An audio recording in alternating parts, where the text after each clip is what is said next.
Hey, what's good, good people? My name is Carl, and I'd like to welcome you all to the What's Good podcast. Um, Brief bit of background about myself. I've spent the last 8 years working in pretty much the corporate environment, and like many people in 2020, when we hit the pause of lockdown and this whole pandemic and all of this shit, I started evaluating some things about my life and really realized and came to the conclusion that I hated it. I hated every moment of it. And decided, what better time, While everything's falling down around us, why not? Why not start something new? So here I am. So without further ado, I'm gonna introduce you to, not even introduce you. I just want to give you a brief background of who's going to be in this first episode. I met this gent when I was 17 years old. Started dating my mom, and it's a weird dynamic when a dude comes into your life and you're of age and you realize this dude wants to bang your mother. But 12 years down the line, I got to be honest with you, this is a man that I truly do consider to be my father. Well, my dad. I've got a dad, but he is an absolute gem of a human being, and without him, none of this would have been possible. I probably wouldn't have had the courage to start this. And he's basically backed me. So thought it'd be very fitting to have this gent on. So yeah, guys, not gonna say too much. I do need to touch on a couple of things. So yeah, within this first episode, I make a couple of fuck ups. I refer to LeBron James as Kobe Bryant, and it's a little bit heavy on the swearing, and it's something I always knew I did, but it ain't something you realize until you watch yourself back on video, and you think, oh damn, okay, yeah, you literally say fuck about 5 times in every sentence. So moving forward, not hopefully, it's something I'm definitely going to be trying to work on, guys. I don't want to alienate anybody, don't want to annoy anybody either. I'm just here to have some cool conversations, connect with some real people, and see where I can take this, see where this can go, and hopefully build a life out of this. So with that being said, guys, we're going to get into it. Enjoy.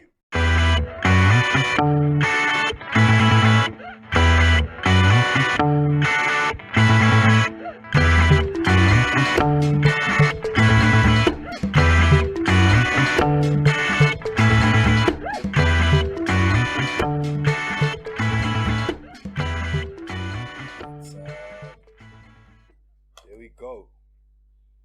Mr. Sweeney. Yes, sir. How are you, good sir? I'm good. Good. Got wet coming home from work. You did what? Good. You did what? I got wet coming home from work. Jesus. Can you imagine that? Rain in Ireland. Who would have thought? Oh, okay. At least we're talking about the weather. I got scared for a second. Sure. No, Kyle, keep it clean, please. I'll try my best. I'm sorry. I'm sorry. Straight off the mark. We go there. You're setting a tone that I think you shouldn't go down, my friend. But yeah, look, rain this time of the year in Ireland, it's not really unexpected, let's be honest. What is unexpected is we've been dealing with the same thing here for the last 3 weeks now. It's just been every second, third day, been fucking raining. It's been fucking terrible, to be honest with you. That doesn't really count as rain. If it doesn't happen every half hour, you know? Like literally, it's not rain if you get more than half an hour of dryness. You think so? So yeah, I'm not. There's no sympathy for you. Okay, there, I will be honest with you, right? You probably do, in terms of volume in Ireland, have more rain over a period of time. That's definitely true. I think we all know it can rain there. What? 3, 4, 5, 6 weeks. Legitimately non-stop, and that's just your life for 6 weeks is rain. It's wet. It's either, and then you go in those periods where it's, heavy rain for quite a long time. But here, when it comes down, it's something else. It was something else. And I was joking with you. I was saying you were giving me shit about the South African Rainers. You were trying to do it again now, and I told you to think about it. That David Attenborough. When have you ever seen David Attenborough fucking take a BBC camera crew to Ireland? Well, to be fair, that's only because he's not hard enough to last here. Like he just wouldn't be able to cope, so he just doesn't come here. Like, you know. What do you mean by that? It's literally an island. There's nothing going on. There's literally nothing that can kill you. That's wild in Ireland. What wild animal can kill you in Ireland? Other than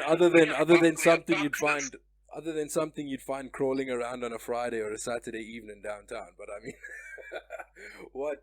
Well, to be fair, you're a little bit disingenuous. Like, you know, Okay. yeah, fox is number one. A fox. I'll fuck a a fox fox, up. yeah. No, listen, I'll fuck a fox up. Hey, listen, if you get drunk enough till you can't move, fox can do horrible things to you. Okay. So Okay. that's number one. Okay, foxes. I'll give you that one. Gypsies, they can kill you. Who? The gypsies, pikeys. Oh, Jesus Christ. Oh, don't go there, please. I suppose I don't give a fuck. I'm not anywhere where a gypsy is ever gonna fucking get to me. Yeah, no, that's also true. Oh, Jesus. They travel around the world nowadays, Kyle. They're modern as well. Modern as well. I can believe it. No, but I think I'm safe. Yeah, that's good. Whereas over there, every second thing that looks at you can kill you. In terms of wildlife, yeah, no, definitely. Did I tell you the first time I went to South Africa, I got woken up in the middle of the night by your mother, okay? Okay. And she said, Pat, there's something in the toilet. So here's like a complete fucking stupid Irishman, you know, grown up looking at snakes and lions and spiders and everything like this. So I said, what's there? And she said, a Parktown prawn. Okay, but hold on. Before we need to just a Parktown prawn. Let's just explain what a Parktown prawn is. So you get crickets, you get grasshoppers, you get cockroaches, you get these types of insects. Now, Parktown prawn is some sort of a mutated mixture of all of these things in one. It's got this stinger on the back of it like a centipede. It's got a head like a fucking ant, a body like a cockroach. It's the craziest fucking looking thing you'd ever see. I mean, if that thing... Listen, if a Parktown... There's a stinger. It's got like this weird thing on its ass. Looks like these two little fucking... Yeah. I don't know if it is a stinger. I'm sure it has some sort of a purpose, otherwise it wouldn't be there, but... So let me paint the picture here, right? Okay. So, my wife, your mother, Yeah. hunts me out of the room and says, get rid of it. I said, get rid of what? She said, I could just imagine it now. Oh, okay. Right? Okay. So I said, where is it? It's in the toilet. Okay, so I look in the toilet and there's this... In the distance, there's this little black thing in the corner, and I goes, okay. But the closer I got with this thing, the bigger thing it got, the bigger it got. Like, I was almost staring eye to eye with this thing, you know. It's a lobster. It's a land lobster. Those things can get pretty big. Now we let's not talk shit. Those things probably get about as big as your thumb. Maybe your index finger in length is probably the biggest one I've ever seen. Yeah, but you got to think. I didn't know if it was poisonous. I didn't know if it crawled. I didn't know if it flied. I didn't know if it fucking jumped. I didn't know anything.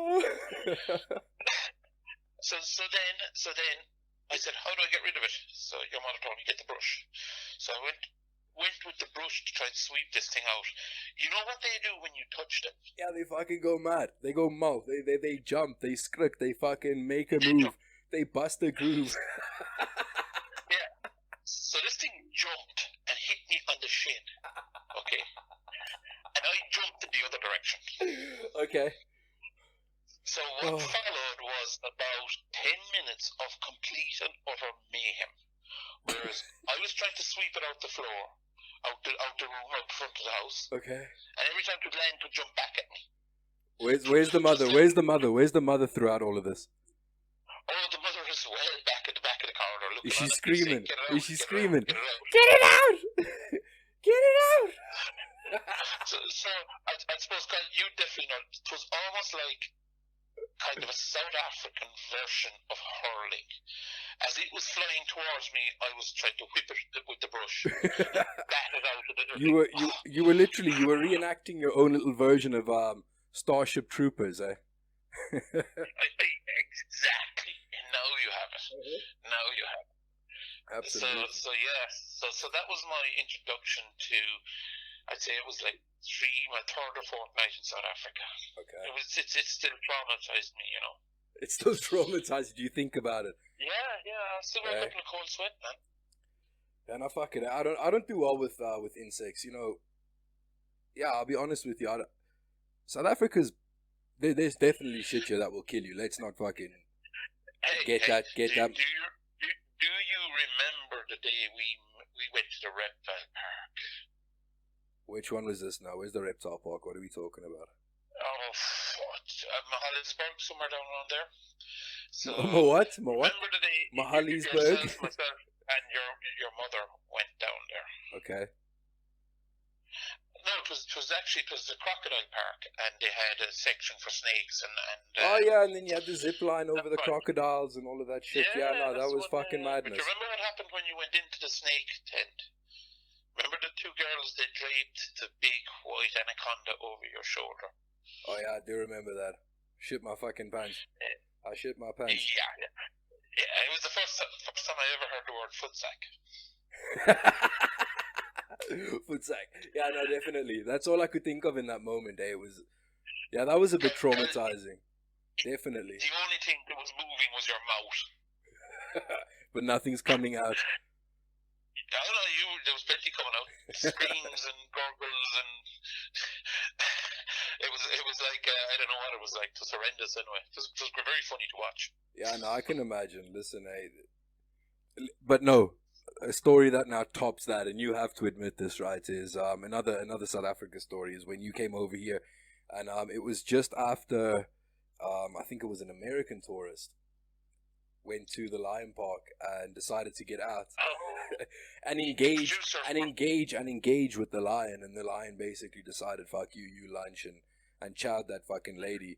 And we went there, I think it must have been maybe about a week and a half after the fact. No. And when we got there, it was all cordoned off, and there was stupid fucking signs up like there is a animal psychologist on site and all this madness. And then remember we go into this one enclosure, we drive in, the gate closes behind you, and there's this like small pride, and there's a couple of young male lions in it, and this one is sitting kind of, you know, parallel to us, and at one point he gets up and he comes walking straight up to my mother's door, and she's just screaming, "Pat, drive, go, Pat!" And she was so fucking, and I've never seen a woman so angry. Oh, it was, but let me tell you, it was gold. It was absolute gold. But to be fair, okay, so like the person driving the car was the gormless Irish fella. Yes. I was looking at this thing, and his head was the size of the height of the roof of the car. I was looking at this thing. No, that was true. It was a pretty big fucking line. It was a pretty big line. I can admit that. But I was going, oh, look at the lovely lion. What a lovely little cuddly lion. Yeah, but the other side of it is the thing could probably eat the car alive, like. Yeah, no, sure. If that thing decided it's going to take your tire, it's going to take your tire. You know, it may take a while to take it, but it's going to eventually get it. If it wants your mirror, it's going to get it. If you get the fuck out the car and go walkabout, you're going to get your ass fucking reamed out by a fucking 100 and whatever pound fucking wild cat. No, it was crazy. It was a huge animal, I will admit. But still, to this day, I still laugh. Funny. It was funny. No, absolutely. You know, that brings us on to an interesting observation, you know. So, like, I spent my entire life here in Ireland, travelled around, all right, but always wanted to go to South Africa, you know. Yes. I never realised how big things are over there. What do you mean the big? lion was like, holy crap. Oh, you know? Okay. The hyenas. You know, hyenas. We saw a hyena at one of those parks as well, you know? Yeah. I always thought hyenas were slightly smaller than a large dog. Oh, you thought like maybe the size of like a female German Shepherd or something. That's what you envisioned. Yeah. not something the size of a small horse. Exactly. Jeez. You know, even we were in Kruger. Remember when we went around the Kruger Park and we saw the rhino? And I was looking at this thing. It was about 10 foot long and probably 6 foot wide. And I was just going, oh, just blew me away. So over there, things quite big. You know? Yeah, no, absolutely. But to be honest, like, yeah, no, the big things are what you got to worry about, and the little things are what you got to worry about. Eh? Snakes are a problem here. Snakes are a problem. So I went out playing golf with Patrick. Okay. This is the last time I was there. Yeah, and very warm. Imagine now a ginger Irish guy. Okay, yeah, we should explain that as well. You are the whitest man on the planet. You are literally the whitest man on the planet. I look. It's strange because there's a breed of lobster in me. Because I go from white straight to red, so I have to be really careful. No. Let's honestly pink. Let's be honest, pink. Well, not really. I go to kind of rosy red. That's what I would say. Okay, yeah, I can agree with that. But anyway, so we ended up playing golf, and I was warned to be careful because there were snakes, But typical Irish guy, that'll never happen to me. So, like, on one of my drives, straight into the rough, So I had a caddy with me. We're walking over, and I was going to walk into this high grass, And the caddy went. Patrick must have told the caddy to be careful that I was a complete idiot. Like, the caddy goes, no, snakes maybe. So I was going, that'll never happen. And as I had the golf club, and as I reached in, the grass kind of rustled. Oh, and I fuck just no. walked nice and slowly back. Yeah, no. That was my indication. Yeah, no, fuck that. You don't just, especially like golf courses, prime spot to find. Anywhere where you've got a lot of rocks nearby, anything like that, just don't put your hands in long grass. It's a bad fucking idea. I figured that one out myself. Yeah, but you're lucky. Very quickly, to be fair. Yeah, but then you also hear about these fucking crazy stories where people find these, rattlesnakes and baby rattlesnakes in toy boxes and these fucking crazy things, and then baby rattlesnake bites a kid. Those fucking things in a toy box. I mean, America's also a bit wild like that, but let's be honest, the fucking craziest spot on this entire planet for that shit has got to be Australia. Everything there wants to fucking kill you. Everything there wants to kill you. Everything. Yeah. Do you know what just turned me off Australia? Was that? Totally. You know that bloody spider that gets into the bog and he just stays there? Is it like a funnel spider or a huntsman spider? That's what it is. Yeah. So every time you need to go to the jacks, you need to check for a spider.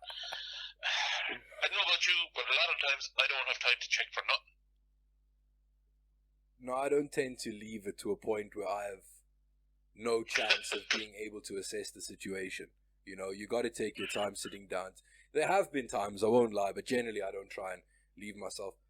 But I mean, if that's the risk, I mean, that's what you got to do. There's no if and or but about it. There's no, not doing it. You're going to check that toilet. You're going to walk in there with some doom. You're going to hit that shit around the rim and you're going to sit down and have a shit in peace, Let's be real.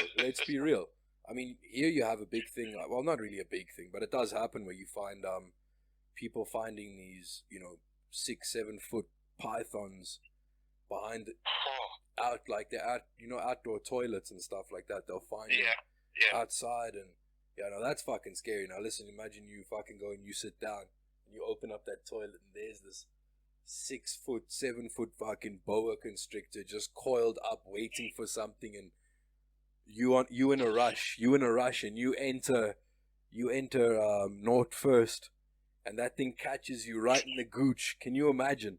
Oh, and then it wraps itself around the top. So stop putting pictures in my head, will you? No, that's a scary prospect. That's why I don't fucking play games. I do appreciate the bush, and I love the fact that it's so close and you can access it so easily here. But that's the aspect of the bush that I don't appreciate. It's just the fucking creepy crawly things. I don't mind, the game, the bucks, that type of stuff. That's cool. your predators, they're also fucking awesome. But, birds, that type of thing. But no, listen. I don't give a fuck what it is. I don't care if it's endangered. It's the last fucking one on the earth. If a snake comes near me and I can, I'm fucking killing it. Same with the spider. I'm not playing games. I don't know what it's capable of doing. I don't even play with money spiders, any of them. I find one, whatever it is, an insect, it's dead. Although, but that's also not true, because there are some you'll just, like here we get this weird caterpillar worm type fucking thing. It's like a hard-shelled black caterpillar. You alright there? You building something? Yeah. What you building? No. But you get this thing called a shongololo, which is basically, like I said, like this black hard-shelled caterpillar. And those things you can't really... I feel bad to fuck with them, because they're so helpless. You just pick it up, you throw it outside, it's cool, it goes about its life. Christmas beetles, there's certain bugs you will help along their way. But yeah, spiders, no. I don't give a fuck what it is. Unless it's a spider that serves a purpose. If you get one of those ones in the corner and you find it, it's got like 12, 13 bugs in its web, then this is an industrious fucker. This is keeping the bug population down. You keep those ones. He's doing you a favor. Absolutely, yeah. Yeah, absolutely. So, were you watching the soccer last night? I did watch. You know what? I was very excited to watch Tottenham and Liverpool. I don't fucking support any one of the two of those teams. I do have a soft spot for Tottenham going back many, many years. Back to the days when Harry Redknapp was their manager. I mean, before even Gareth Bale was a thing. So yeah, whenever Tottenham play, I always want them to win, unless they're playing United, of course. And Jesus, that first, I'll tell you, that first portion of the game up until Salah's that first goal by Salah. Yeah. Tottenham were fucking all over the place. They got a couple of decent breaks and whatnot, but it was a shit show. It's actually really interesting. I thought the young 19, what's his name, Williams. Yeah. Played very well. He got caught out a bit on Son's goal, absolutely. But that was a sweet counter attack. I think that ball should have probably been stopped before it even got to Son, but yeah, it did. And that's that situation. Son 1-on-1. It's a foregone conclusion. But yeah, look, and then Firmino scores that cracker of a header. So I think he tends to come up with important goals, doesn't he? He does. Look, there's no doubt about it. That front three of yours, of Liverpool's, is most definitely the best front three, in my opinion, in the Premier League. There's definitely great, very prolific front threes out there. United have, that, for example. But there's nothing quite as scary in the Premier League as Liverpool, especially when they get going. I mean, shit.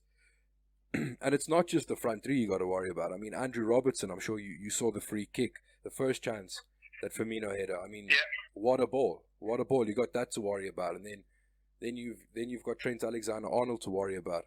And I thought that was where Tottenham were gonna most definitely target, was that side where Williams and Trent Alexander-Arnold were occupying, because as phenomenal as Trent Alexander-Arnold is going forward, no doubt about it. He's not the soundest going back, He's definitely not a good one-on-one defender. He doesn't really track back as effectively as you'd want your wing back to. And then Williams, obviously. There was a couple of moments early on where I saw he was a bit nervous. He was looking around, running with the ball, and yeah. But it was pretty. Look, it was pretty disappointing. Van Dijk is playing. That's where, like, Van Dijk can give Alexander that license to go forward. Absolutely. But I mean, that it kind of. Look, it's funny. I think Klopp is kind of wearing everybody's patience a little bit thin at the moment with his constant just moaning about the schedule. I mean, this schedule has been the schedule now for 2 decades. Let's be real. Since '91, it's always been chock-a-block during December. I know it's gotten a little bit more hectic now, but then they do get the break afterwards now, and the club's pushed for that, So you want something, you gotta fucking there's something gonna come out somewhere else. You know what I mean? So. Yeah. I don't know. It just, for me, I watched an interview on I think it was Sky Sports, and Patrice Evra was making a very, very interesting point. And he said, if you think back to the great United teams, I mean, the United teams from the early to the mid 2000s, then that team that when Ronaldo basically burst on the scene, and you had the front three of Tevez and Rooney and Ronaldo, and that real, special United team, they always had second and third teams. An injury wasn't the end of the world. They could lose. I mean, I remember they could lose at a time Ruud van Nistelrooy for 3 or 4 games, but there would be, towards the end of his career, Solskjaer, there would be these players around, and that trend kind of always carried on. And then when you get to Liverpool are a huge club. I mean, they were European champions, they are current Premier League champions, they were world champions. It's a huge fucking club backed by huge money. I mean, they got Kobe Bryant on their side, and it's just it's a bit weird that, and the point Patrice Evra was making, that Liverpool, you should have a team. You should be able to put a team together that's going to be large enough that it's going to give you enough depth that if you do lose your first choice defender, you've got options. And Liverpool do have options. I'm not saying that they don't, but it's a huge thing. It's a huge thing to give a young 19-year-old, his Premier League debut against the team currently occupying first place and having had their best start to a Premier League season ever. But look, Liverpool have done well. They sit first now, and they've kind of gone to show that, okay, maybe Van Dijk, as important as he isn't the be-all and end-all of that team. There's people that can step up. To be honest with you, I thought Henderson was phenomenal. Yeah. I really did. I think it's actually, I was even thinking to myself, it's fucking crazy to think how far Jordan Henderson, you keep smacking something there, Mr. Sweeney. Sorry about that. No, it's all good. But what I was saying was, it's amazing to think of how far Jordan Henderson has really become. For fuck's sake, I hit this camera now for the second time. I gotta watch my hands. I'm busy fucking flapping all over the place here, and I fucking hit this camera twice now. So what I was saying was, like, it's amazing to see how far Jordan Henderson has come from. I mean, even if you go back to, and what I consider to be, I mean, on paper, a very good Liverpool team was maybe like that Liverpool team of like 2013 to like 2015, where you had the likes of Sturridge and Coutinho really kind of playing well. I think Sturridge really after that 13-14 season kind of dipped off very much, but they still had a very good team, Henderson in that team, though, was a shadow of the player he is today, and I don't know if that was a case of before Gerrard left, him being in his shadow a little bit, and there being so much responsibility on Gerrard's shoulders that he didn't get any, so he didn't really learn to cope with it or become better as a player until Gerrard left. I think that's definitely got a part to play in it. But I mean, watching the guy pick the ball up, I mean, I saw him pick the ball up at one stage. He was on the right side of a back three. After Trent Alexander-Arnold gone forward, he had picked it up, played a 1-2 going forward, and a minute later they were at the other end of the pitch, and he had the ball again, and I watched another little beauty of a pass that he put together, this little chipped lob over the left-hand side. I think it might have been for Robertson to get onto. The dude's just, he's turned into, in my opinion, a world-class central midfielder, kind of one of those linchpin kind of midfielders where everything kind of revolves around, and I think there's a little bit about it, like, so I see exactly what you're saying. Like, he's better and better he's getting. Yeah. But, like, in that team, his role really wasn't to do that. That was Gerrard's role. His role was to run his legs off. So I think it's more of a case of that he was allowed to develop in that role, because when Gerrard wasn't there, he could go out and do that thing, whereas you can't really have two people doing that on the midfield. You have to have someone who's doing the hard work, Yeah, no, absolutely. That's the problem with United at the moment. We'll get to that, but yeah, we carry on with this Liverpool discussion. But yeah, no, absolutely, I agree with that. And it's actually interesting to think, if you go back, like some very good Liverpool midfields. I mean, that 2005 Champions League midfield with Xabi Alonso, Gerrard, who else played it? Didi Hamann, that was a fucking phenomenal midfield. I think out of the three, obviously Hamann was the lesser talent of those three, but still a very fucking, I mean, a German capped fucking international player, Yeah. Yeah, but like to be fair, even if you look at that midfield there, like you had Hammond there was kind of the guy who was when Gerrard would move forward, or like he was the guy, or Alonso would be spraying passes. Hammond was the guy who had their back there, So he was, I wouldn't say he wasn't quite a defensive midfielder, but he was always kind of keeping an eye out for that. Yeah, now, it helped that he could pass a pass as well, Yeah, I watched a very, very interesting interview that Xabi Alonso gave about his role. Actually, I think his different roles and different midfields that he's played in, and he went over that midfield that he played in with Gerrard, and he actually said himself, depending on what sort of system and who he was playing with in midfield, he would very much so, switch his role up. And when he would play with Gerrard, he became that kind of that holding midfielder, that defensive line in front of the front back four, in front of the back four. That was his role there. And then when he went to Real Madrid, it changed a little bit. He became, a little bit more of a playmaker and really kind of made his name. I mean, he was fantastic at Liverpool as a playmaker. Let's not mistake that, should I say. He was phenomenal. That's really, in my opinion, he's probably he's up there. You think of certain midfielders in that mold. Andre Pirlo is definitely one of them. He's in that echelon, of player. And I think Henderson's starting to make a fairly decent push and a shout to be included maybe in the conversation that we're having about these other guys, because I mean, if you look at it, I can't remember what I was watching, what channel I was watching on last night. I streamed them. So they were saying, it's something, Jordan's 350th Premier League game or something with Liverpool, and his 160 something game as captain of Liverpool. And you think about it, it kind of makes sense. The dude's really now kind of pushing into that. He's kind of right in his prime for the type of player that he is. He's probably got another good 3. If he looks after his legs, he doesn't pick up any serious injuries over the next few years, he could probably play into his mid-30s. I don't think he's as, sorry. I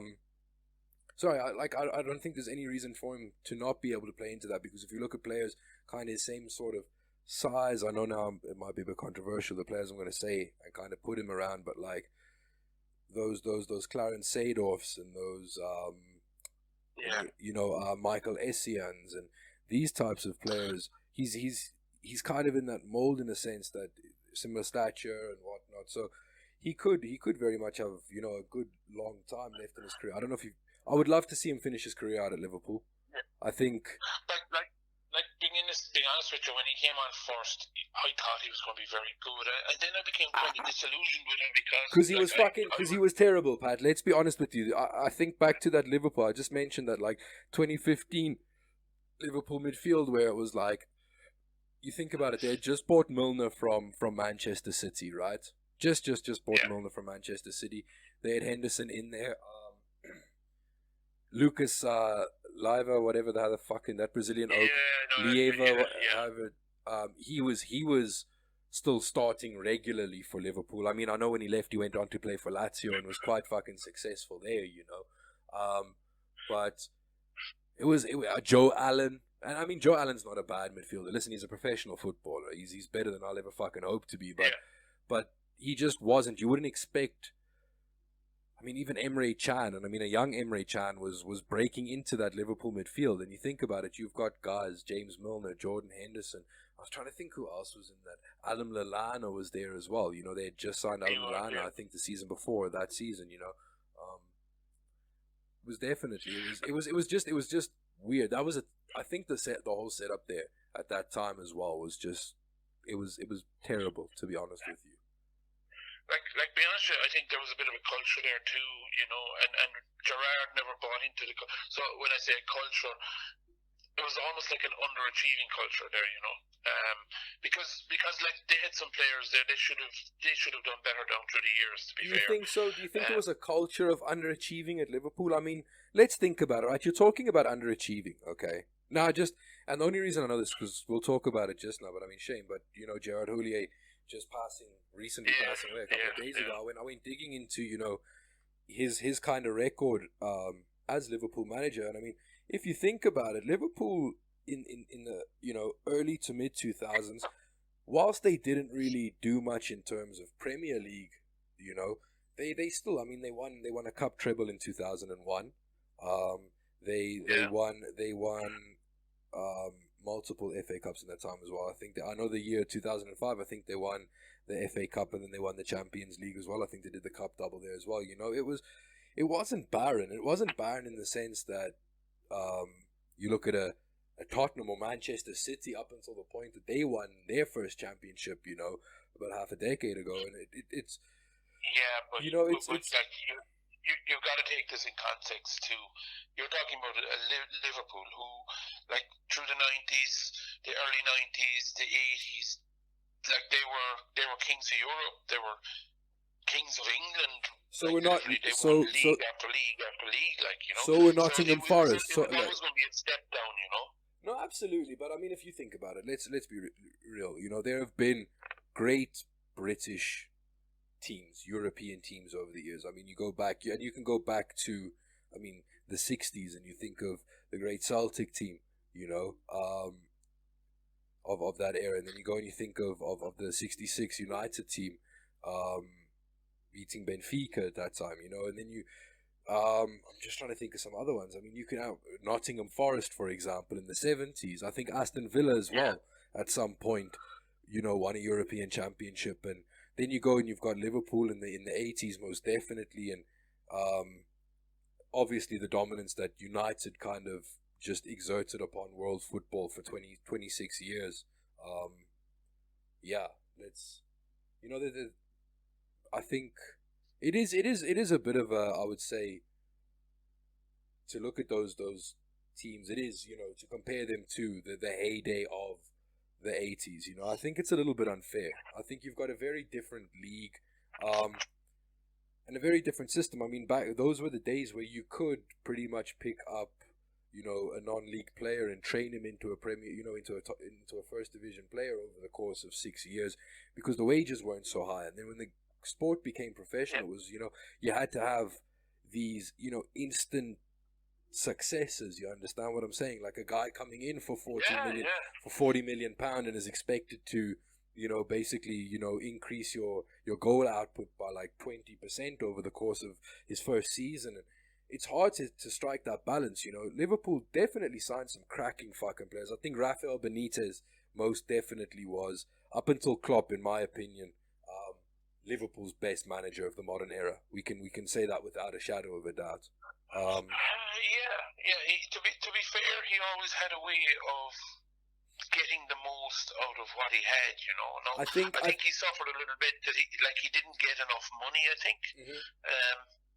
But like the players he had, he always seemed to get as much out of them as, I think it's fair to say, as was possible. Like, you know? I think a big part of that, and something you touched on earlier about Gerrard not having been bought into the culture of Liverpool at the time, especially in his last years there, you know.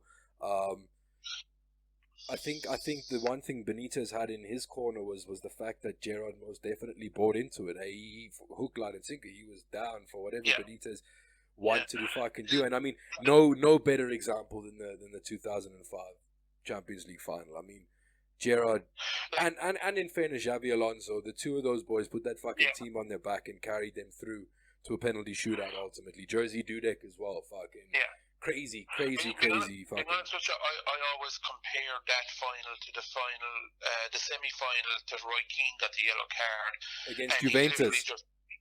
He won that semi-final on his own.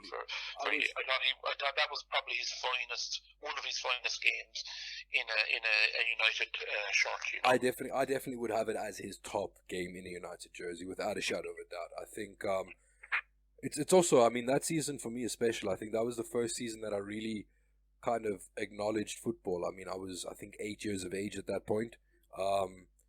The World Cup had just happened in 1998. And that was the first time that I kind of, been able to process football as a sport and understand it kind of as a child, watching France and Brazil in the final. And I think South Africa were also at that World Cup. So there was also a little bit of interest from it from that perspective. And then, that 99 Champions League campaign, or the 98-99 Champions League campaign. And I mean, I remember, I don't think I'd seen at the time. I think at the time I'd seen the Champions League final highlights or some portion of the game somewhere along the line. And I didn't really see the... you keep hitting your microphone there, good sir. Hello? Hello, can you hear me? You keep hitting your microphone, eh? Yeah, sorry about that. Yeah, sorry about that, man. Sorry. What I was. You're a little bit faint, but it's not bad. It's good. Yeah, but what I was saying was, I think I forgot what I was saying now. Oh fuck. What was I talking about, Pat? You were talking about when you were 8 years old. Oh, okay, and you yeah, started to Champions really League, start Champions League, understanding, football. Yes. Sorry. football in depth, like from a technical point of view. But yeah, when I got a little bit older, I went back and I kind of watched that campaign a little bit, and most definitely that second leg against Juventus was, I think, one of the finest performances by any player in a United jersey ever. Let's be real. I mean, the guy literally heartbreaking. I mean, it almost reminds me similar to Paul Gascoigne in 98 in the World Cup, picking up that yellow card as well. Which would have meant he would have missed the final if England reached it, and just Roy Keane literally picking up that United team, putting it on his back, and this is a Juventus team at the time with Zinedine Zidane, I think Edgar Davids playing there at the time. They definitely he was, but it wasn't that around the time when he started wearing those glasses. Yeah, no, I think so. I think it was. I mean, they still had that defense. I mean, Lilian Thuram, was young Buffon, I think, at that stage as well, if I'm not mistaken. Alessandro Del Piero, just fucking a scary team. And Roy Keane just fucking took. And in my opinion, at that time, probably one of the scariest teams in Europe, And Roy Keane just picked that United team up and said, fuck it, we going after the yellow card, and ensured it. Yeah. Scored the goal, fucking outplayed everything, fucking put Zinedine Zidane in his back pocket. I think the only other midfield performance that I can remember that was as impressive as that in a United jersey was maybe when Ander Herrera picked young Eden Hazard up and just decided, nah, fuck that, you coming with me, and just wouldn't let him fucking go in a particular game. I think it was maybe 2017 or something like that. Yeah. But to be fair, he always had that kind of single-minded ruthlessness, Listen, there's no other way to put it. There's no other way to put it, Pat. Sorry to cut across you, but Roy Keane was a cunt. I mean, competitive as hell. He was absolutely, as you say, ruthless. He was just a bastard when it came to the sport, Yeah, 100%. But I've always, across a lot of sports, I've always watched this. So if you so you had Roy Keane, who was like that.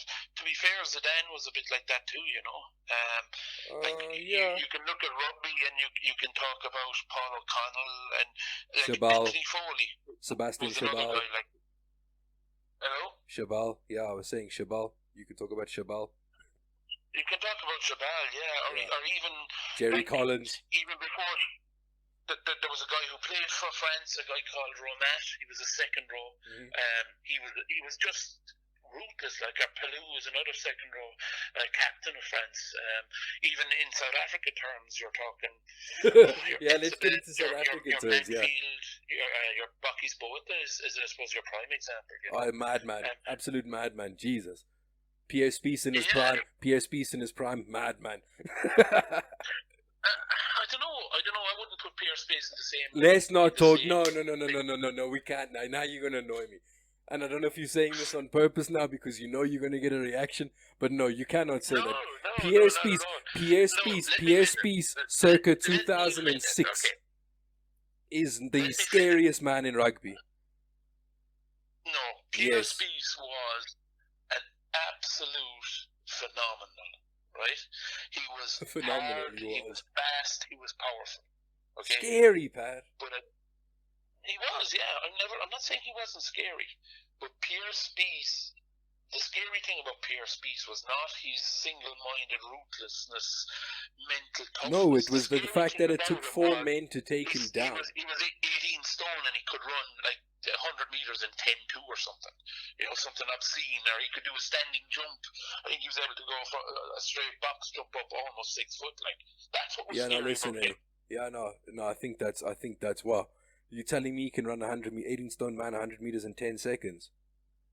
Well, maybe not 10 seconds. I would say but maybe he could 11, certainly 12. He could certainly beat wingers and centres when Oh he made no, breaks, absolutely. I mean, when he was an out and out winger earlier on in his career, he was fucking Yep. he was electric. Let's be honest. I mean, Pierre Spies on a wing was fucking phenomenal. And then when he really did bulk up and get to that 18 stone of fucking just mass, I really do think he was for a time. I'm not saying of all time, but at that time, that Pierre Spies, 2006, 2005, up to 2007, like those maybe 3-4 years, Pierre Spies at 18 stone, just it taking 4 men to bring him down. I mean, you had absolute maniacs. Bucky's brought to be in one of them, just a dude that would fucking enter a ruck at a fucking 100 kilometers an hour head first, feet off the ground, didn't give a shit. I mean, they had maniacs in that team, but I mean, he was just something fucking else as a specimen, as a man, as a force. I think he really was the scariest man. And absolutely, I think but there was a harder man on that team. Who's that? The hardest man on that team was Burger, Scott Burger. Oh That yeah. man should not Yes. allow you. He put his head in places where you wouldn't put your you wouldn't put a stick in there. You know? A stick. Not even your stick, not even a stick you found, a stick a stranger gave you. You wouldn't put that stick in there. You know? Like I met Paul O'Connell on a kind of a corporate thing, okay? Yeah. Yeah, no, it's a long time ago now, right? But it was one of these team building things, so he came in and he done a talk. And then, because then the whole team went off and we played like some crazy golf, and then we played a couple of holes of golf. Beautiful. It sounds like a lovely first date. It was like a contest, you know? Yeah. So like, one of the guys, I was on the same team as O'Connell, like. And, oh, good for you. That guy, he almost made the Irish Olympic team for swimming. I think. Like, seriously good. Bad. Jesus. Did he give you a speech? Was he?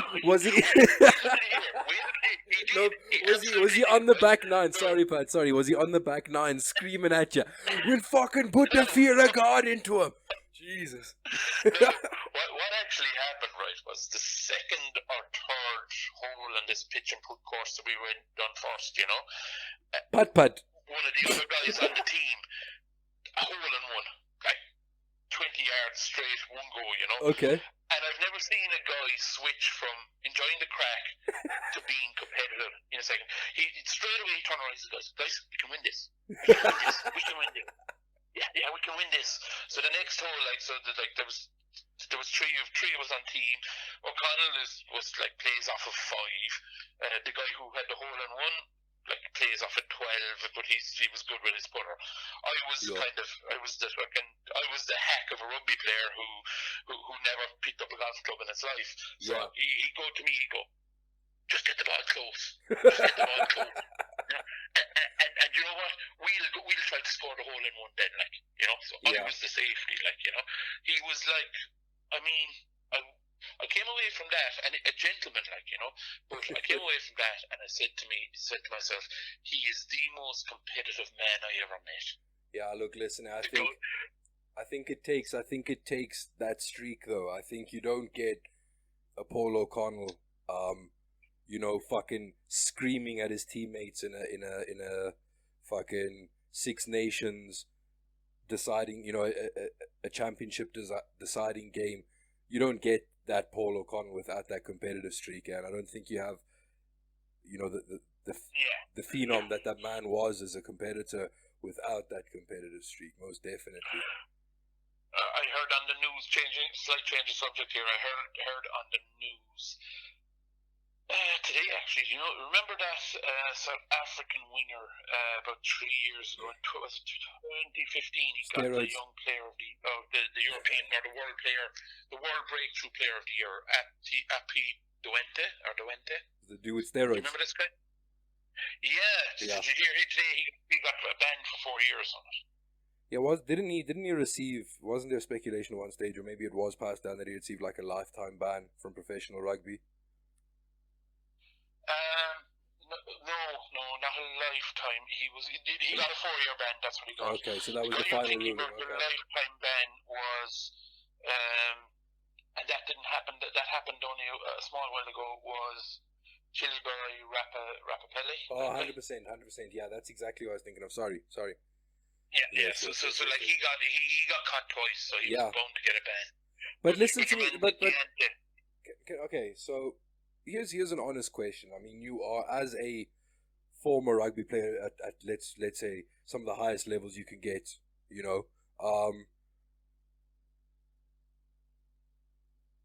order for a guy to play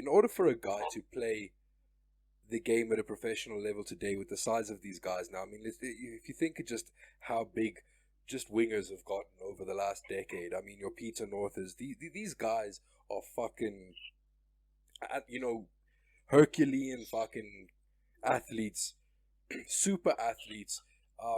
There's got to be, listen, I don't know if they take it now, but there's got to be guys that at some point in their career, whether it be when they started out in high school or whatever, there has to be steroids somewhere. There has to be. Like, look, rugby is one of those sports that is absolutely made for steroids. No, for sure.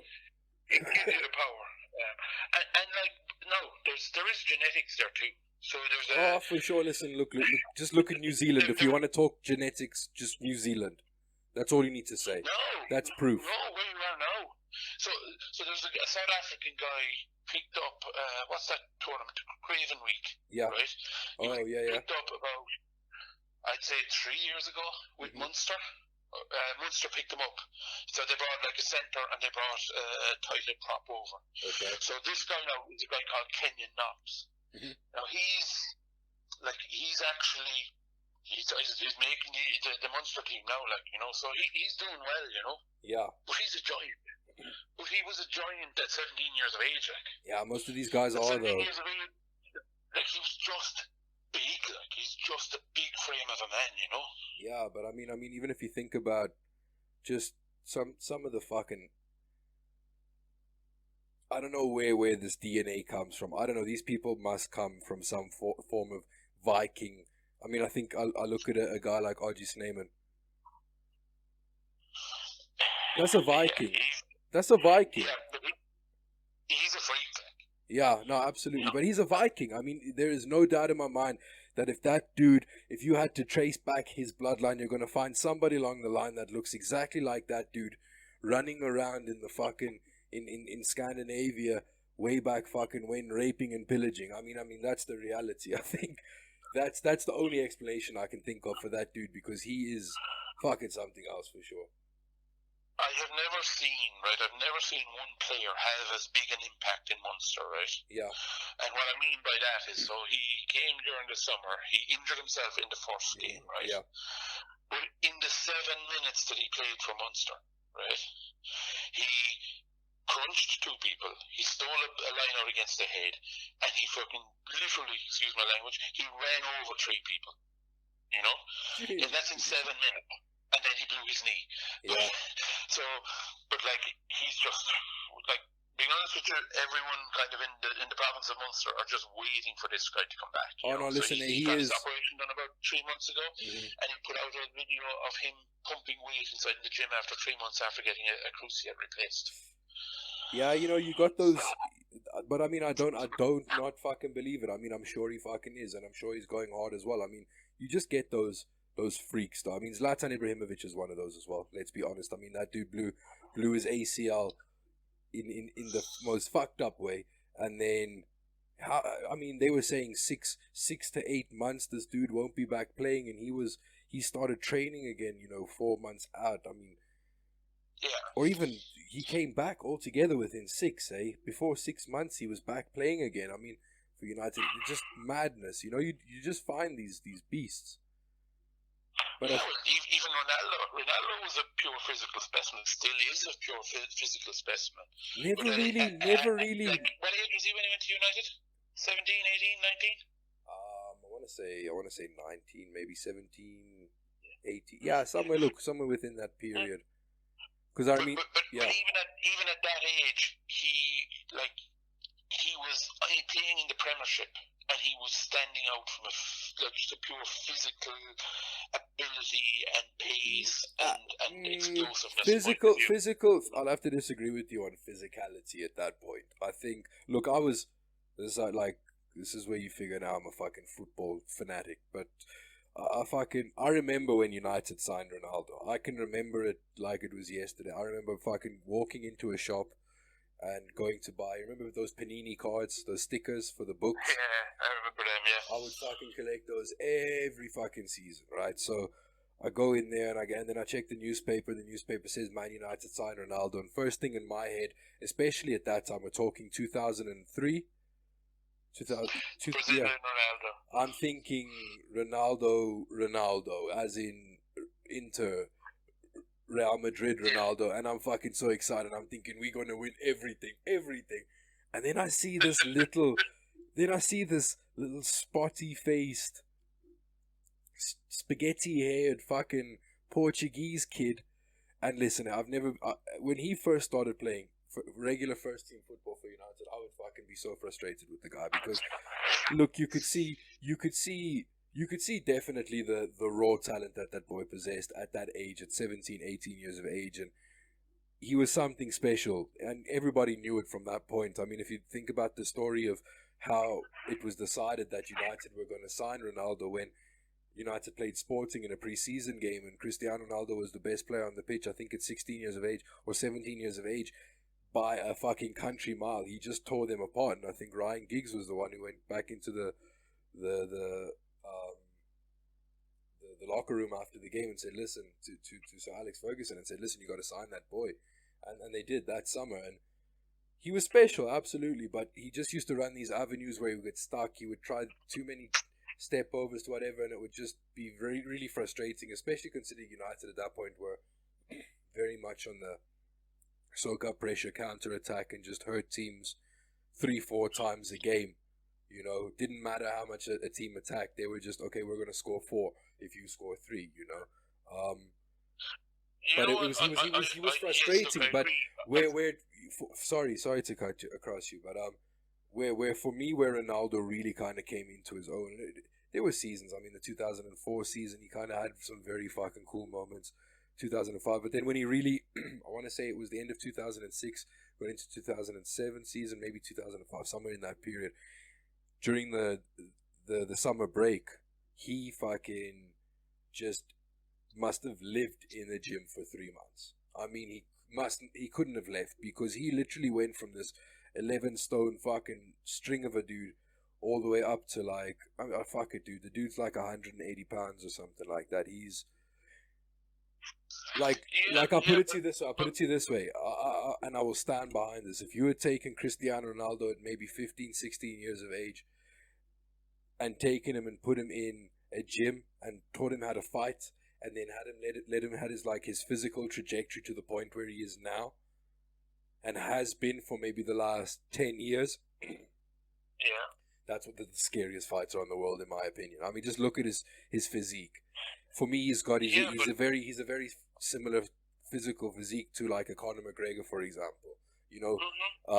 Just built for explosive. My point was that at 17, 18, sure, he wasn't as muscled or that, but he didn't look out of place. He was more than capable from a speed point of view. He wasn't beat off the pitch by bigger guys. You know, so that was kind of what I was saying about him at that age. That even at that age, even though he didn't have his man weight on, like he wasn't at his real, his the fighting weight he ended up with. Yeah. He still wasn't the pushover, and you got to bear in mind he was playing in the Premiership, which was probably one of the most physical leagues in Europe at the time. Like, you know. Oh, without a doubt. I mean, if you're thinking, I mean, that was, if I'm not mistaken, his first season was 2000. He was 2003, 2004. So the season before was the invincible season with Arsenal. I mean, you're talking about midfields, just fucking Patrick Vieira, for example. I mean, your Sol Campbell's, Michael Keown's, just fucking. The Arsenal back four there would have been Adams would have been still playing, wouldn't he? Tony Adams. Keown at centre backs, and Winterbottom, and who was the other winger? The cornerback. No, I don't think Tony Adams was playing for. I can remember it was definitely Michael Keown. I can definitely remember Sol Campbell, Ashley Cole, and then on the right hand side, I'm trying to think now.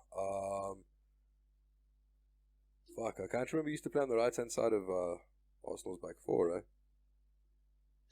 Was Winterbottom gone at that stage? So he was. Winterburn. Yeah. Nigel Winterburn. Yeah. Yeah, no, most definitely. Yeah. I think you're thinking of like the late 90s team. I think under, what's his name, George Graham. Or before, sorry, not late 90s, but like... Yeah, I think I am, yeah. But no, I think, no, definitely under Arsene Wenger, Tony Adams was still there. Definitely. I can remember that. I think, didn't he retire in like 2001 or something like that? It was very close to that time. I can understand why you think it was Tony Adams, because he most definitely was close to that time where he kind of retired. Yeah, they were a scary team, eh? So yeah, no, I get your point about Ronaldo. Absolutely. But fuck it, it's you go if you fucking want to hear, you think of something crazy, eh? So I don't know if you've heard now. You check. You obviously you heard about the Mike Tyson fight and the undercard of the Mike Tyson fight. This dude by the name of Jake Paul fucking knocked out a former NBA player, Nate Robinson, like starched him, just fucking slept him horizontal on the mat, out fucking dead. Right. His brother Logan Paul, whatever the fuck. Logan Paul. Fought another YouTuber guy. These dudes are all fucking famous off of YouTube, right? So fought this other YouTube guy called KSI in this big event thing. But anyway, going to this Mike Tyson event, right? There was this whole situation. Outside of that, all fucking goes fucking off. I think relatively well. It was a little bit weird, all things considered. It was kind of like a rap video type of vibe. Some stupid shit, and then Snoop Dogg just talking a whole bunch of fucking nonsense, which kind of for me took it a little bit away from the event. Like Mike Tyson and Roy Jones Jr. Roy Jones Jr. was fucking disappointing in himself in that whole fucking thing. It was quite fucking annoying, to be honest. I haven't watched that fight now, to be fair, even because one of the ones I wanted to watch, I just haven't. I'll be honest with you, maybe don't bother. Like, don't bother. It wouldn't be the worst thing in the world if you didn't watch that fight. You're not going to learn anything. I think what happens in that fight is what everybody expected to happen. Mike Tyson is just a freak, and Roy Jones Jr. fucking came in there fat, and Mike Tyson is fit as he's been in fucking, I would say, a decade. And he fucking, if that had been a real fight and Mike Tyson and Roy Jones hadn't had a gentleman's agreement that nobody would get hurt and all of this shit, I think Mike Tyson would have fucked Roy Jones Jr. up. I think hospital bound fucked him up, because some of those body shots he hits him were not at 100%, and he hurt Roy Jones fucking Jr. So it's interesting. I like the prospect of where Mike Tyson may be able to go after the whole Roy Jones Jr. thing. I think it'll be very interesting. I think people who are calling for him to fight the likes of Tyson Fury or something, I think that's ridiculous. I think knowing go and actually, you know what, go and watch that fight and you'll see what I'm talking about. Mike Tyson, yes, is very capable. There's one thing Mike Tyson does not fucking lack for and will never lack for, is technique. It's one thing that will never go away. The great Teddy Atlas says that more than fucking anybody. I mean, he says technique will never go away. Once learned, technique will never go away, and power is one of those things as well. Speed, however, is a different story. Whereas you look at Mike Tyson, he's still fast, but he's not Mike Tyson of the early 90s. or the Mike Tyson of the mid-90s, or even Mike Tyson when he came back out of jail and recaptured the heavyweight championship. Not even that Mike Tyson, you know. I don't even think Mike Tyson at the end of his career, Mike Tyson, you know. But there's something there. There's something interesting. I think for him, I don't think that Tyson, to be fair, I think Tyson in his prime, right, against Tyson Fury. Now that's a fight. I think Tyson Fury fucks him up. I don't think it's the fight everyone thinks it is. I think it's basically a low-sized guy, really aggressive, and he's going to do what he does all the time with Mike Tyson. And Fury is going to box against him, actually box. And I don't know who the winner is, but it is intriguing. Tyson Fury, without a doubt. Tyson Fury, I think every day of the week. Listen, how big Mike Tyson? Mike Tyson at 53 years of age, weighed in at 220 pounds. Okay, Mike Tyson in his prime was never more than 220 pounds. Mike Tyson was 217, 210, in and around there. Tyson Fury is 280, walks at 280 pounds. He's 6'9". He would eat Mike Tyson for breakfast. I'm sorry to have to say it, and I don't think Tyson. Where's Mike Tyson going to fight there? He wants to fight inside. He's going to be punching up, reaching up, really far. I mean, he's literally a solid foot smaller than Tyson Fury. And then you've got the problem that Tyson Fury is as agile as he is for a man that size. I mean, he's literally just going to keep. I mean, he can literally put his arm out. That fucking 2 meter reach of his, or 2 meter plus reach of his, is fucking. He's just going to put his arm out there. He's going to keep him at bay. He's going to jab the fuck out of him. And then when he starts to lean on him, like what he did, the one thing is Mike Tyson would be much better going backwards than what Deontay Wilder will ever be. But well, Deontay Wilder has never gone backwards. And never. And when he did, he shit the bed. I mean, when he did, he absolutely fucking fell apart. I've watched that fight again. It is horrific, Pat. If you go back and you watch that fight again, Jesus. As far as I'm aware, Tyson Fury or Deontay Wilder only ever went back for about 15 or 16 rounds. All of them against Tyson Fury. Well, listen, and that's the fucking thing. Sorry. In hindsight, Tyson Fury finished that second fight going, I have this guy, I know how to beat him.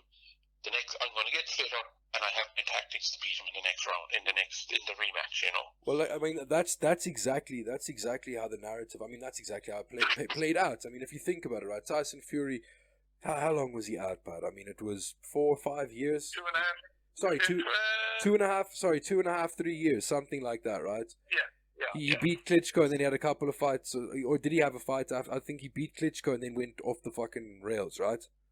Yeah, he went totally off the rails. And then went to like 400 odd pounds and fucking tried to drive his car into a fucking, a fucking bridge, and all that shit, and comes back, trains. I mean, when he fought Wilder that first fight, he was at 40-50%. I mean, the dude was still, you could see he wasn't in shape. You could see he was capable. You could see he had lost so much weight. Yeah. And what weight he had wasn't pure muscle, like, you know. No, absolutely. And I mean, that's the thing. And he the other aspect of it is as well, he did go from 400 odd pounds to like 260 pounds, something like that, 250 pounds. 265. Yeah, he fucking lost a hell of a lot of weight, you know, and he probably felt a lot lighter. But I mean, he boxed for 12 rounds. The thing that's crucial in the whole Tyson Fury Deontay Wilder thing is that 12th round of that first fight, where Tyson Fury gets fucking sent into oblivion. Yeah. He literally ceases to exist on this plane. He goes to sleep. He's out. There's a long 8 count. There's like a 2-3 second gap before the ref starts counting. Tyson Fury's out. He wakes up somewhere around about fucking 5 seconds into this entire thing, maybe on the 3 or the 4 count. Gets up. He's good. And then he just fucking outboxes Deontay Wilder. Realizes, oh shit, if I step forward, I have to win this round now. First off, he realizes, I have to win this round. Because up until that point, it's a draw. I don't care. People want to say, and there's arguments, yes, you can argue either way. Deontay Wilder with the knockdowns and Fury with just his fucking relentlessness in that fight. They basically just they did cancel each other out in the end, you know. But Tyson Fury comes back in and he puts his weight on Wilder. He starts stepping forward. He starts seeing, and you can just see that shift, because the whole fight, Fury's showing Wilder respect. He's showing that right hand respect. He doesn't want to get caught by that right hand, so he doesn't fucking come in. But then when he finally realizes he's got no choice but to start stepping in and taking the fight to fucking Deontay Wilder, he realizes this guy can't move backwards. He can't move backwards. He's never developed the fundamentals. I mean, do you know the story? Do you know the story of Deontay Wilder? Why he started boxing and whatnot? Saved his kid, wasn't it? 100%. So his daughter, I think his daughter's got spina bifida, if I'm not mistaken, and he was at a point where he just needed money for his daughter, and he was working and not earning a huge amount of money, and he decided, you know what, I'm going to get into boxing. And within a year and a half, he had made the Olympic team, and I think won a bronze medal at the Olympics. And I mean, it was really down to that right hand, the great fucking eraser, as Teddy Atlas fucking does call it. And he carved himself a niche with that, and then really came up and just dominated guys. Never really went backwards. That was the thing. That right hand meant that everybody was so wary. They were always moving backwards or sideways or somewhere around Deontay Wilder, and he could plant himself. I mean, you watch some of his fights, he does that. Some of his craziest knockouts, he plants himself in front of a guy, lures him in close enough, and then just, he knows he's athletic enough, he knows he's got reach enough to fucking bring that hook or that fucking right straight or that fucking, you know, he's got that ability, and he did it for so long. I mean, yes, and he had some crazy fucking knockouts. I just think of that one against Ortiz where he knocks him out by punching him in the forehead. Removes the sweat off his head and knocks him out with a forehead punch. The craziest thing I've seen.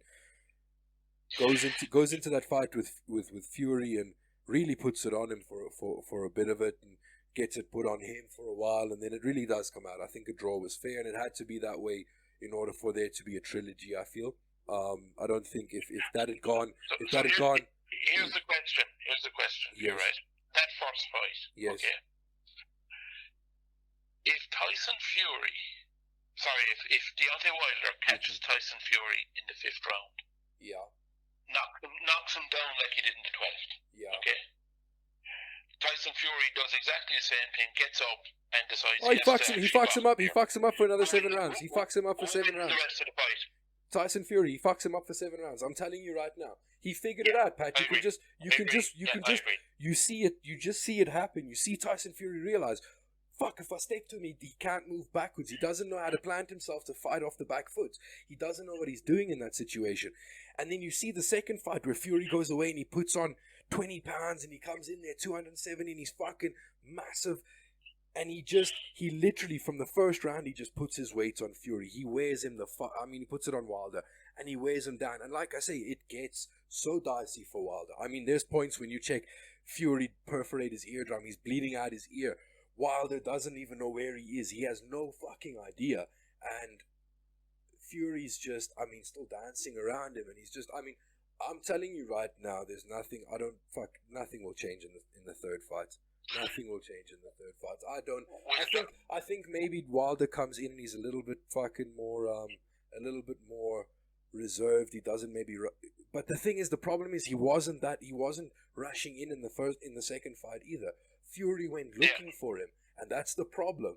Unless Wilder has done something phenomenal, and something fucking exceptional that has never been done in the sport, and learnt as a fucking male every fundamental as a man, as a fucking 21-year-old man, learned every fundamental aspect of boxing to a degree where he can step in and say, he's competent enough to fight backwards, do everything that's required of him. Unless he's done that in a year from where he was a year ago, I just don't think anything changes in the fight.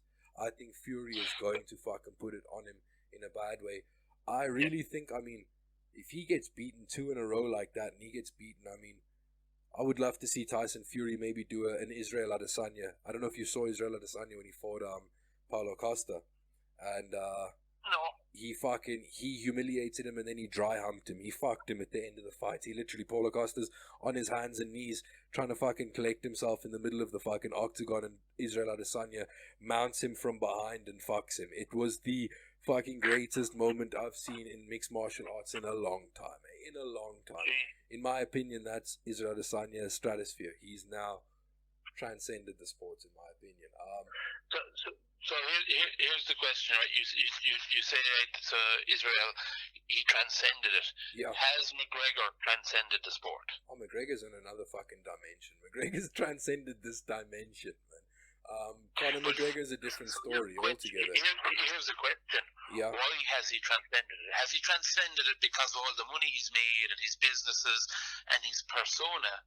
Or has he transcended it because of his skill? There's the question. All of the above. All of the above, without a doubt. And you know what? I think there's this real fucking narrative because Conor McGregor is as large as he is, right? Let's be honest, that dude is, and that's why I say he's transcended the sport. I bet you could go into a rinky-dink fucking back-ass bar in the middle of the Philippines and show them a picture of Conor McGregor and they're gonna fucking tune you something, fighting Irish, whatever. They're gonna tell you something about Conor McGregor, right? Without a shadow of a doubt. That's how fucking well-known that dude is, okay? That's what I mean by he's transcended the sport. He has just eclipsed it without a shadow of a doubt. He's gone. He's mixed his way through fucking MMA to boxing and fought the greatest fucking defensive boxer of all time without a shadow of a doubt. He's done that. He just is that fucking dude. And it really does. Yes, it comes down to his persona. Let me tell you something. If not for Conor McGregor's interactions with Nate Diaz, for example, if it was not for Conor McGregor's fucking systematic torture and absolute dismantlement of Jose Aldo in that fight, where he takes him down to Brazil and he fucking steals his belt from him and he tells him, come and get it. And he literally spends the entire fucking tour just fucking with Jose Aldo. That Jose Aldo steps into that octagon riled the fuck up, and Conor McGregor knows exactly what he's gonna do. He knows, I'm gonna fucking starch this up. You can see it. I mean, he fucking sleeps Jose Aldo in 17 seconds. You know? Absolutely fucking crazy. People forget about that, you know? People really thought, and I also was a person that thought, hey, Donald fucking Cowboy Cerrone is a real problem for Conor McGregor. I thought he's the bigger man.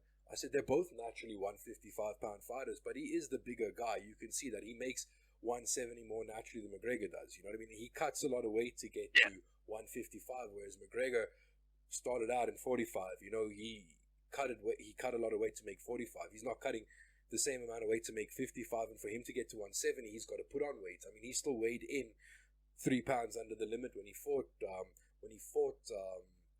Cowboy. And people, for some reason, just don't. I don't know. They don't appreciate that performance. That is the craziest fucking performance I can ever recall seeing. He literally hit the dude fucking with every punch. I think he missed one out of the punches that he threw against fucking Cowboy Cerrone. He wasn't hit once, and he had him out of there like 40 seconds. It was done. Conor McGregor finished a fucking dude that, I mean, holds records in the UFC. The most wins, most fights, I mean, most knockouts, all of this shit. That's Cowboy Cerrone. Just a dude that will fight anybody any fucking time. You know, he doesn't care. Steps in there, fights, and McGregor fucks him up. I think it's really interesting now that he's going to fight Poirier. Who wins? I kind of share the same opinion of that fight as I do of this Fury Wilder fight, to be honest with you. Look, Dustin Poirier most definitely has come on leaps and bounds as a mixed martial artist. His striking has become fucking something a hell of a lot more than what it used to be. There's very simple indicators to it as well. I mean, Khabib Nurmagomedov kind of, you know, shone the light on Dustin Poirier. Said out of all the guys he fought, that's kind of the dude that is the most capable. I mean, which is funny, you know, when McGregor is kind of the dude that, you know, he's the only dude he's lost rounds against. I think he lost maybe one round against Gaethje, which is also impressive. That's another fucking dude that I fucking have a lot of time for as a fighter. But yeah, to answer your question, honestly, I think it comes down to all of the above for Conor. You know, he's a larger than life character that really fucking can go in there and starch a dude one punch fucking KO. He's capable. And people sleep on the guy. I think it's because of his larger than life personality. I think it's because he's so brash and he does stupid shit and whatnot that people find him he's an easy target and they don't take him seriously. But the fucking dude, I mean, have you been watching any of the professional fighting on BT Sports, any of the boxing on BT Sports lately. Who's fucking sponsor? Who's the main sponsor in the middle of that fucking ring? Proper 12 whiskey. That's Conor McGregor's fuck. I mean, that dude is. Yeah. That dude is. I fucking doff my cap to the fucking guy. He is, without a doubt. Yeah, but all of the above. He's just fucking phenomenal.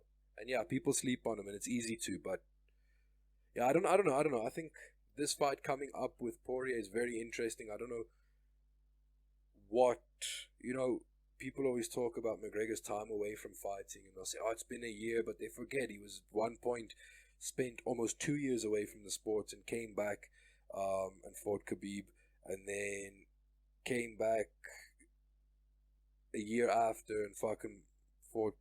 Jesus, I hope I've got that timeline right. But there's big gaps between him coming. He's done that over the last 5 years. I mean, he's. To say that McGregor would be rusty to get in the ring with Dustin Poirier has been a lot more active than McGregor has over the last year. Or at least I think they've both fought. I know McGregor's only fought once, and I think Poirier might have only fought once or twice. But I just don't know. I don't think. I thought at a stage it was going to be 170. I think that was. It might still be 170. I'm not 100% sure. But. Just to me, I don't know. I just think McGregor, watching what he did to Cerrone, watching what he has done in the past. I mean, people forget what he fucking did to Chad Mendes. People forget what he fucking did to Alves. What age is he? McGregor, I think he's 31, 32 at most. He's in his prime. McGregor, in all fairness, is being very fucking smart, and I think it's something that Mayweather may have said to him somewhere along the line and said, "Hey, listen. Don't go fucking." I know McGregor wants to be active and he's making noise like he wants to be active, and I appreciate it. It's nice to see. But the dude's not fighting that fucking often. He's fighting once a year at this stage. I mean, he fought January 20th or something like that this year. He's fighting January 23rd next year. It's a year and a few days that, is the difference in that. That may become his pattern. I know he doesn't want it to be, but that's the reality. So he's not fought 2-3 times in that span of time and hurt himself and whatever. So he's fresh. He's going to come into this. And I mean, I don't know if you've seen McGregor lately, but he's fucking looking a specimen. I mean, the dude is jacked. And I just don't know. I don't know if... Look, I would say go and watch the first fight between Poirier and fucking McGregor. Yes, McGregor catches him with the questionable fucking punch, but the rule is if it hits the ear in some way, it's not illegal. But he basically fucking drops Poirier with a hook behind the fucking head, kind of, but it still hits the ear, so it's legal. And then fucking finishes him with the ground and pound, but he fucking picks him apart before that as well. McGregor's just, I think he may be too much for him, and I don't know what changes in Poirier's approach, whether he wants to take him down, whether he thinks that's the way to go about it, but I don't think that's, as a fucking, I mean, Khabib Nurmagomedov is just a fucking phenomenal wrestler. He's probably the best the sport's seen outside of maybe your Yoel Romero's, maybe a Henry Cejudo. I mean, Daniel Cormier is a former Olympian and a medalist. Is fucking straight up said he can fucking beat heavyweights at wrestling, and I mean he's a fucking, when he fights he's a lightweight, and it's fucking, it's impressive. But he also didn't struggle as much as people thought he would. I mean, that first round against Khabib, when Khabib took him down, he got out of it. And he kept getting out of there. And then eventually when Khabib caught him and then he started to tire, it was a lot easier, Poirier, yes, has got an engine. That's the one thing I will say Poirier has that will give him some sort of an advantage, is the engine. And I just don't know if Conor McGregor is capable of developing a 5-round engine, I don't know if he is. Nothing has indicated that he has. I don't think he is, because everything with him is about speed, and he burns out quickly, and I think that's just the makeup of the guy. Listen, have you listen? The dude's counter fucking striking is next level. Next level. He's I'm trying to think of a. Give me a counter striker that you've seen be more fucking impressive than McGregor in some of his knockouts. I mean, fucking hell, what he did to far back here now. Really, really far back, right? Okay. Different sport, boxing. Yeah. So Prince Nazim. Okay. Different weight, different. Did you remember this guy? Do you? He was a Middle Eastern guy, right? No? British guy, but he had that Middle Eastern look about him. Oh, okay, so no, I he would have definitely, that heritage. I definitely know the guy you're talking about. Yeah, for sure. And he was just sleeping everything, like embarrassingly for so. about 6 or 7 years, Yeah, nothing could touch him. yeah. And and he retired early enough too. He retired about 29, I'd say. I'd have to check, but I think it was around that time. Didn't he have a ridiculous record as well? He fought all around Europe, then went to America, had some big fights over there, won a world championship, and I believe he just retired after that. Then his race was run at this stage. At that stage. So a question. Yes. On McGregor, last question on McGregor, and we have to start wrapping up then because my battery's going to go nuclear pretty soon. No worries, no worries. But is McGregor fighting? So we're saying once a year, which is fair. You're right. Yeah. Is that based on a concern for his health and for the whole concussion thing that's happening through all pro sport at the moment now? Or is he just going, I can fight once a year, keep my name up there, make a ton of money through my businesses and live life easy? I think I think it's definitely. I don't think, like, if you had to probably ask McGregor honestly, like, would you like to fight 3 times a year? Of course he would, man. That's how he's going to make the most money. Listen, if McGregor fights 3 times in 2021, he's going to make a fuck ton of money, more than he does if he fights once. You know what I mean?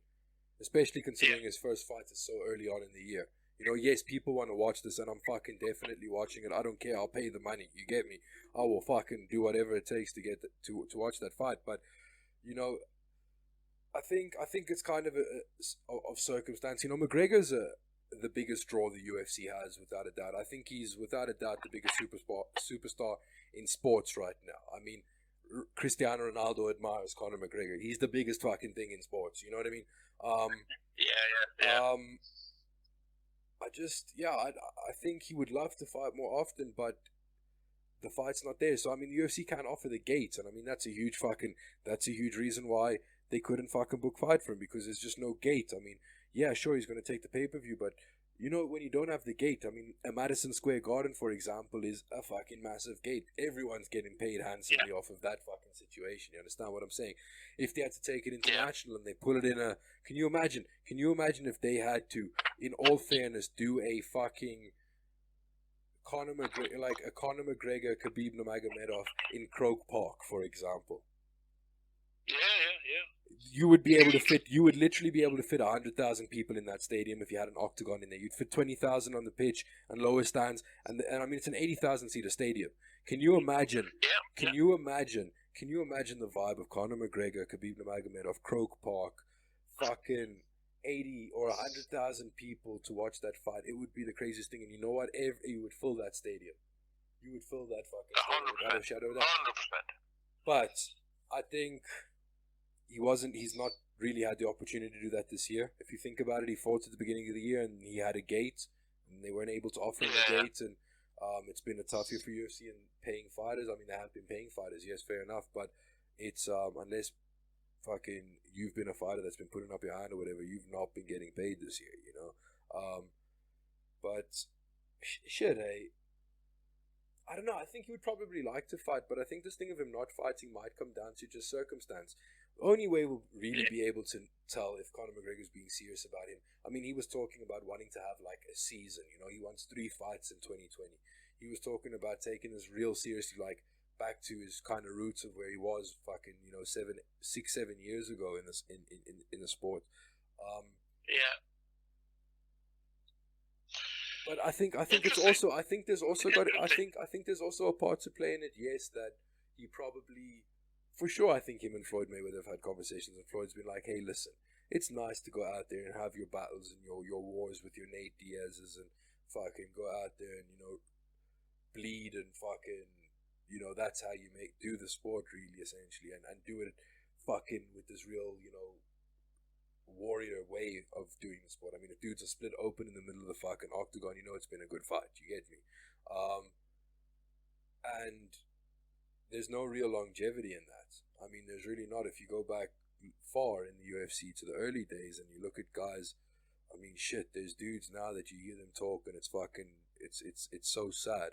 I mean, what it's done to so many fucking fighters, and I mean so many footballers and so many, not to the same extent, but there's also soccer players and other fucking guys, other sports.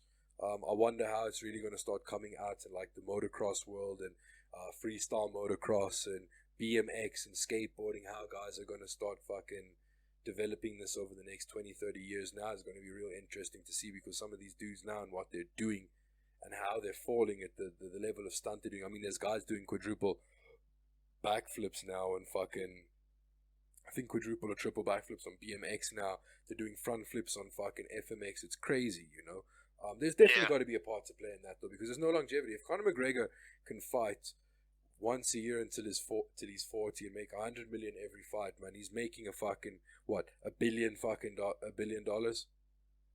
Yeah. Would you not fucking do it? I mean, yes, you fucking would. But yeah, who fucking knows, man? Who knows? Yeah. Maybe one day I'll ask him. Maybe one day I'll see the fucker and I'll say, well, listen, man, what the fuck is the story? Maybe. Yeah. Listen, my friend, I need to go because this thing is literally going to shut down on me, okay? Yeah, absolutely, So, Mr. Sweeney. I do fucking appreciate it. And yeah, awesome. You are welcome anytime, good sir. And we must do this again. Absolutely. We must do this again very soon, I'm sure. So that's it, eh? Number one, number one, number one, number one, number one, number one.